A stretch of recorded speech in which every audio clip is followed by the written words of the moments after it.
जय सिया राम दर्शकों, मैं पंडित सुधीर शुक्ला रुद्रा एस्ट्रो से आज हम बहुत विशेष महत्वपूर्ण बातों पर चर्चा करेंगे। जैसे कि बहुत सारे लोग बहुत सारा वीडियो बनाकर अपलोड करते हैं कि कौन सी राशि क्या प्रभाव दे सकता है, कैसा किसका भविष्य होगा। पर एक बात ध्यान रखना, किसी की भी कुंडली जब तक विश्लेषण ना किया जाए तब तक वो पूर्ण रूप से सही फलादेश नहीं मिल पाता है। परंतु जैसे जिस व्यक्ति के लिए पर्सनल देखा जाता है, उनके और ग्रहों को भी देखा जाता है कि उनकी क्या स्थिति है ग्रहों की। परंतु जो विशेष रूप से राशि फल बनाया जाता है उसमें क्या होता है, बहुत सारे लोग कहते हैं कि हम आपने बनाया है इस तरह से, परंतु इसमें समस्या आ रही है कि जो आपने बताया वो हो ही नहीं रहा है। उसका कारण क्या होता है पता है? जैसे कि एक वार्षिक कुंडली बनाई जाती है राशि का, तो राशि का जो वार्षिक कुंडली बनता है कहीं ना कहीं वो व्यक्ति के लिए एक मार्गदर्शक होता है। लेकिन यदि विस्तार से आप जानना चाहते हैं कि आपकी राशि के अनुसार ही क्या प्रभाव है, तो उसमें कुंडली का विश्लेषण कराइए। जैसे कि आज हम बात करेंगे मेष राशि वालों के लिए 2026 कैसा रहने वाला है। पहले भी हमने बनाया है, मेष राशि वालों की लाइफ में बहुत बड़ा परिवर्तन होने वाला है। 2026 में जो मेष राशि वालों का परिवर्तन दिख रहा है वो कैरियर से भी संबंधित थोड़ा स्ट्रगल रहेगा मार्च तक, लेकिन मार्च के बाद का समय बहुत ही उत्तम आने वाला है। पर क्या है, धैर्य रखकर काम करना होगा। ऐसा नहीं जल्दबाजी में कोई निर्णय लीजिए। आप कारोबार की तरफ ज्यादा आकर्षित होंगे। मेष राशि वाले जातक किसी के अंडर काम नहीं कर पाएंगे, ज्यादा उत्साहित होंगे कि हम अपना कारोबार करें। परंतु मार्च से पहले कुछ इन्वेस्ट करना है तो उसमें आप विशेष रूप से ध्यान दीजिए या कोई विशेष परामर्श लेकर के ही आगे बढ़ें। हम बात करेंगे जैसे कि आपके जीवन में आर्थिक उन्नति या आर्थिक विकास कब संभव है। मई महीने के बाद ही आप आर्थिक उन्नति में अपना योगदान दे सकते हैं, या कहीं इन्वेस्ट कर रहे हैं तो उसका लाभ आपको मई के बाद ही प्राप्त हो सकता है। इसलिए धैर्यपूर्वक कार्य करिएगा, जल्दबाजी मत करना। जल्दबाजी करोगे तो निराश होगे। यहीं पर लोग चूक जाते हैं। लोग कहते हैं कि हमारे जीवन में बदलाव होना चाहिए, आपने बताया क्यों नहीं हुआ। तो इसका यही कारण होता है कि अपने ग्रहों के अनुकूल या वार्षिक राशिफल के अनुसार अगर चलेंगे तो जरूर से लाभ मिलेगा। ऐसे ही प्रेम भाव को लेकर हम बात करेंगे।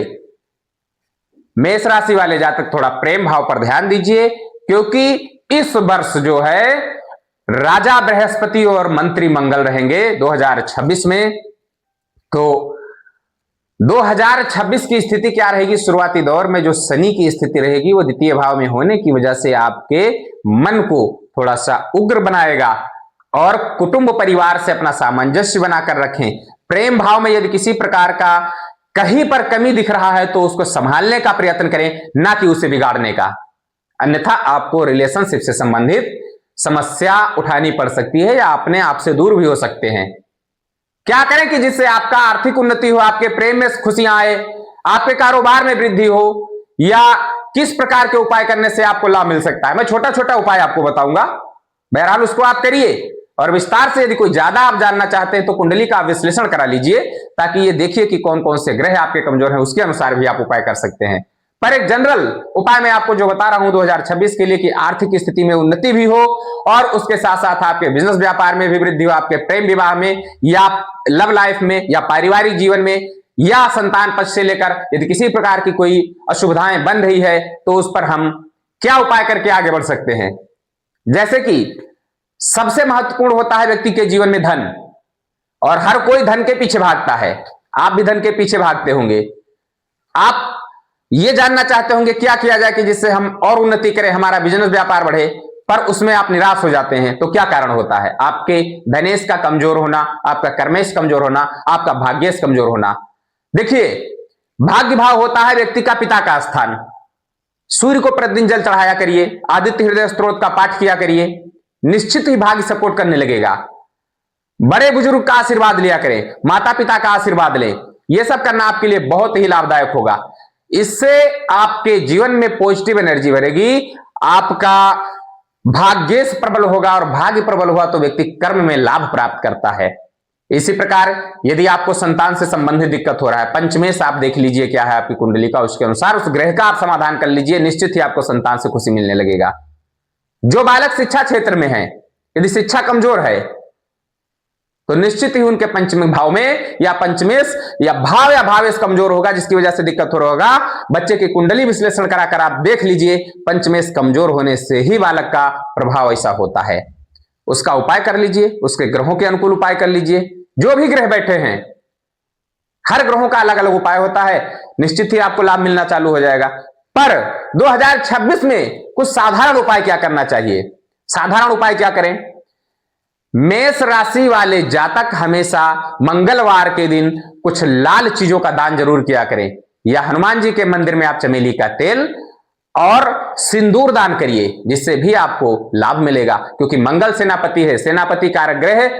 जब भी सेना का सेनापति यदि मजबूत होता है तो उस व्यक्ति का पराक्रम, उस देश का पराक्रम, उस व्यक्ति का वैभव या उस सेना का मनोबल बढ़ता है। इसी प्रकार आपका मंगल यदि स्ट्रांग रहा तो आपका राशि का स्वामी यदि मजबूत हो गया तो आपको उत्साह बढ़ाएगा, आपके कार्य में वृद्धि कराएगा, आपको एक्टिव रखेगा। परंतु धैर्य पूर्वक, ऐसा नहीं उत्साह में आकर के आप गलत कदम उठाएं।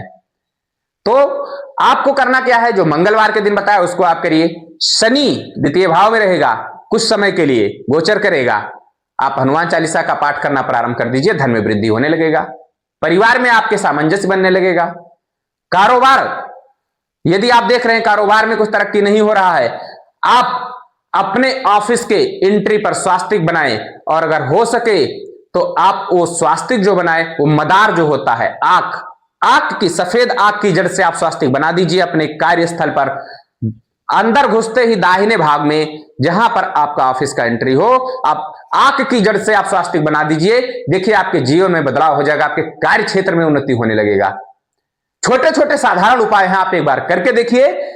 और विस्तार से अगर कुंडली का विश्लेषण कराना चाहते हैं तो आप जो नीचे नंबर दिए जा रहे हैं उस पर हमसे संपर्क कर सकते हैं, और विस्तार से आप अपने ग्रहों के बारे में भी जान सकते हैं।